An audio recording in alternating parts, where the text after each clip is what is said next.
En avril, le gouvernement a annoncé un objectif de réduction des dépenses de santé de 10 milliards d'euros en 3 ans.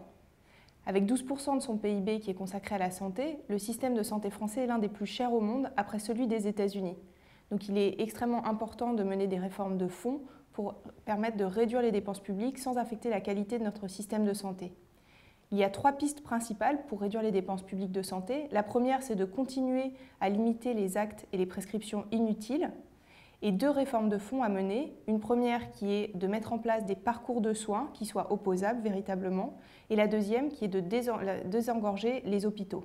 Donc la première proposition consiste à limiter les actes et les prescriptions inutiles qui sont encore extrêmement nombreux en France.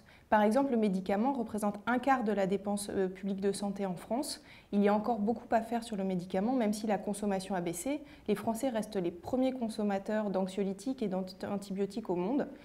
Par exemple, par Français, en moyenne, on dépense 520 € par an en médicaments, contre 375 € par an pour la moyenne européenne. Ces mesures de limitation des actes et prescriptions inutiles sont déjà en cours, elles sont efficaces, mais elles ne suffisent pas à garantir la pérennité de notre système de santé. Il est très important, pour modifier les comportements à la fois des professionnels de santé, mais aussi des patients, de moduler les remboursements en fonction du parcours de soins. C'est-à-dire la personne doit suivre un parcours de soins bien défini, avec des protocoles bien définis, et son remboursement en dépendra. Cela permettra effectivement de garantir des parcours plus efficaces et plus suivis pour le patient et de faire en sorte que les professionnels de santé agissent en meilleure coordination. Près de 40% des dépenses de santé sont liées à l'hôpital, contre 30% en moyenne européenne.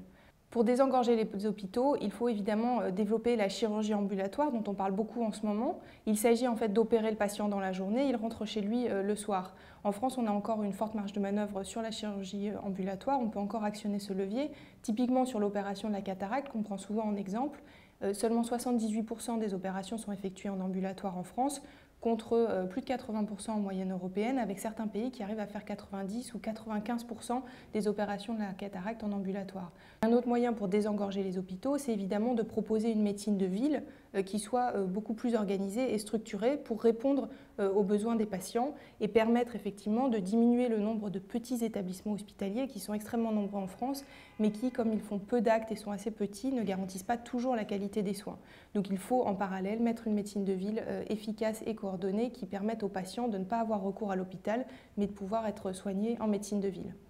Voilà, il s'agit de 3 pistes. Il y a évidemment beaucoup d'autres leviers, typiquement la prévention très en amont, mais il faut vraiment aujourd'hui prendre en compte ces mesures et mettre en place des dispositifs de réforme de fond pour permettre d'assurer à notre système de santé sa pérennité et de garantir à tous un accès aux soins de qualité et un accès à l'innovation thérapeutique.